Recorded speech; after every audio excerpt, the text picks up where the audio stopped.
Assalamualaikum warahmatullahi wabarakatuh. Di sini saya akan menjelaskan tentang sejarah Kerajaan Galuh, Sunda, keruntuhan dan peninggalan Pajajaran.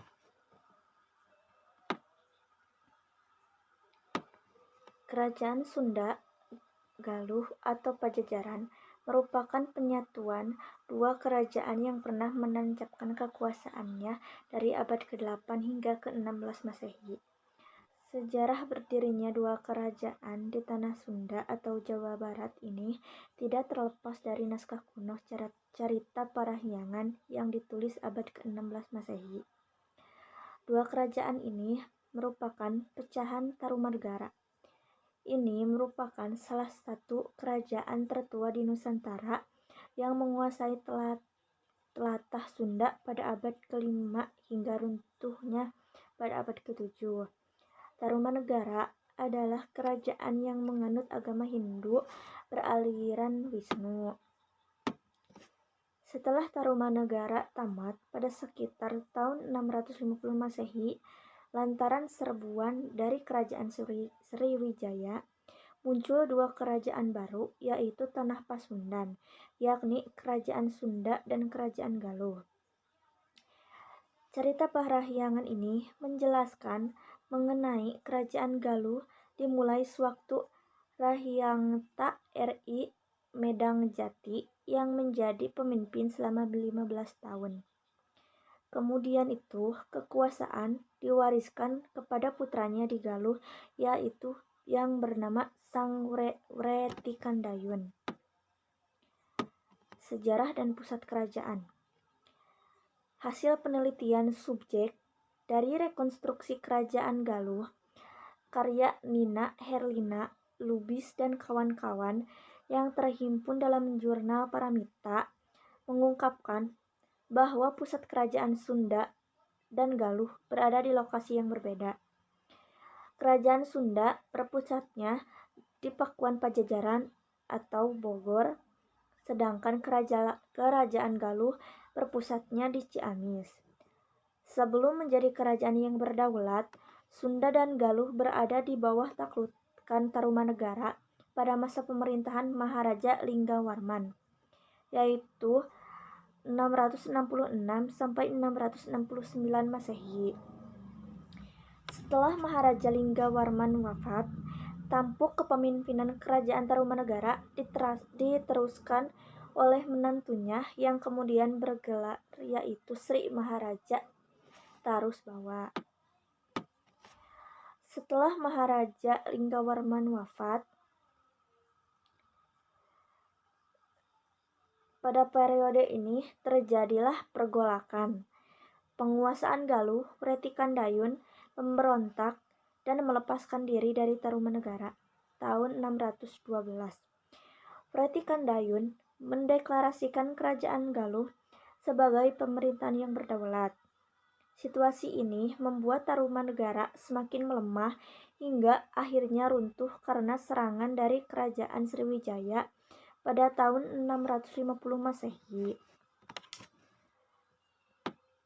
Sri Maharaja Tarusbawa yang selamat kemudian mendirikan pemerintahan baru bernama Kerajaan Sunda di tepi hulu sungai Cipakancilan yang termasuk wilayah Bogor sekarang.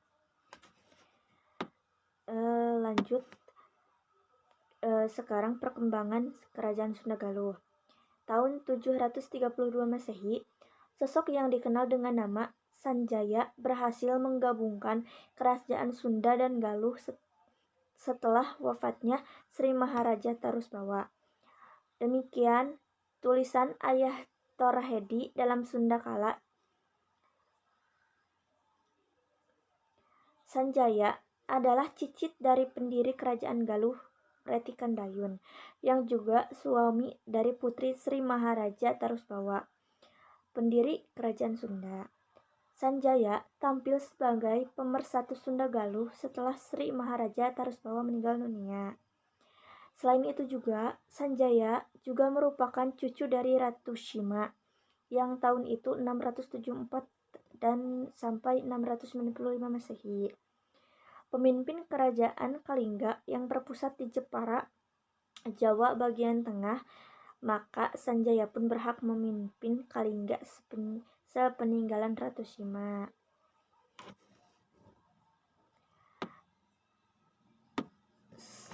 Sanjaya atau Prabu Harisdharma inilah yang nantinya mendirikan kerajaan Mataram kuno sekaligus sebagai pendiri Wangsa Sanjaya. Lantaran harus bertahta di kerajaan Kalingga, Sanjaya menyerahkan tampuk kekuasaan Sunda Galuh kepada putranya yang bernama Rakeyan Panaraban. Namun, di bawah pemerintahan Rakeyan Panaraban, Sunda Galuh kembali terpecah. Pada 739 Masehi, Panaraban membagi kekuasaannya kepada kedua putranya, yaitu Sang Manarah yang berkuasaan di kerajaan Galuh dan Sang Bangga yang menempatkan singgasana di kerajaan Sunda. Berabad-abad lamanya, dua kerajaan bersaudara ini menjalani hidup masing-masing. Hingga akhirnya pada 1482, kerajaan Sunda dan Galuh bersatu kembali berkat terjadinya pernikahan, yaitu Jayadewata dari Galuh dan Ambetkasih dari Sunda. Sunda dan Galuh kembali bersatu di bawah pimpinan Jayadewata yang menyandang gelar Sri Badug Maharaja pada tahun 1482 sampai 1521. Pada masa Sri Baduga Maharaja, kerajaan Sunda dan Galuh dikenal dengan nama Kerajaan Pajajaran atau juga disebut Pakuan Pajajaran. Dan pada tahun 1979, Kerajaan Galuh atau Pakuan Pajajaran diserang Kesultanan Banten yang membuat imperium di telatah Pasundan ini harus mengakhiri riwayat panjangnya. Adapun peninggalan atau prasasti Sunda Galuh, yang pertama ada prasasti Raikrian Juru Pangabat, ada prasasti Citati, prasasti Cikapundung, prasasti Pasir Datar, prasasti Hulu Dayeuh, prasasti Kawali, prasasti Kebantenan, prasasti Batu Tulis.